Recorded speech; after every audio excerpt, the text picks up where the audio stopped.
Breaking news. Breaking news. Breaking news. Côte d'Ivoire. La première dame de Côte d'Ivoire, Madame Dominique Ouattara, la dame au grand cœur, offre une ambulance au village d'Azaguié. Merci de rester sur CNN. Breaking news. Breaking news.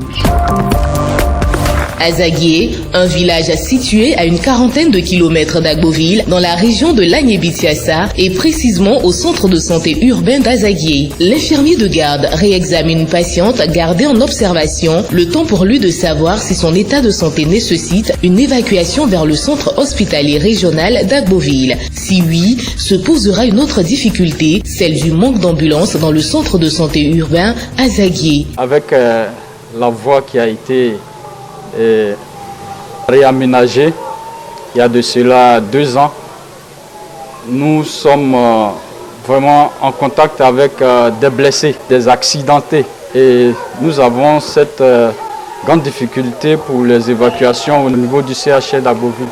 Et nous sommes obligés de prendre des véhicules personnels pour évacuer les blessés au niveau du CHR. Comme bien d'autres villages de Côte d'Ivoire, Azaguié vient de recevoir une ambulance de la part de Madame Dominique Ouattara, première dame de Côte d'Ivoire. Son émissaire, Madame Chantal Poiti, a officiellement remis la clé au ministre de la Santé et de l'Hygiène publique, Monsieur Eugène Akaouélé, en présence des élus, cadres et autorités coutumières de la région de l'Agné-Bitiassa. Ce geste s'inscrit dans le cadre de la lutte contre le travail des enfants, dont le comité national de surveillance est présidé par la première dame, Madame Dominique Ouattara. Notre pays est confronté depuis plus d'une dizaine d'années à la préoccupante question du travail des enfants dans les plantations de cacao.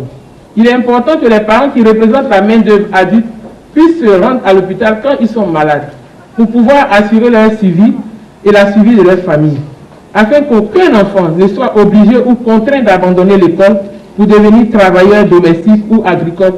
Et cela doit changer, car en offrant à chaque famille et à chaque enfant une alternative plus prometteuse à travers la santé et l'éducation, que nous parviendrons progressivement à positionner notre pays sur la voie du progrès et du développement. Cette ambulance qu'elle vient de donner vient encore nous aider à diminuer le travail, à annuler même le travail des enfants, car le papa qui sera en santé, la maman qui sera en santé ne pourra plus faire travailler son enfant. Le 3e plan national de lutte contre le travail des enfants, lancé en juin 2019, est estimé à environ 76 milliards de francs CFA, couvrant la période 2019-2021. Ce plan accorde un point d'honneur à la santé, à l'éducation et à la lutte contre la pauvreté en milieu rural. Merci d'être sur CNN, la télévision autrement. Les programmes se poursuivent. Retrouvez en ligne toute l'info en continu sur CWeb Info, 100% info non-stop.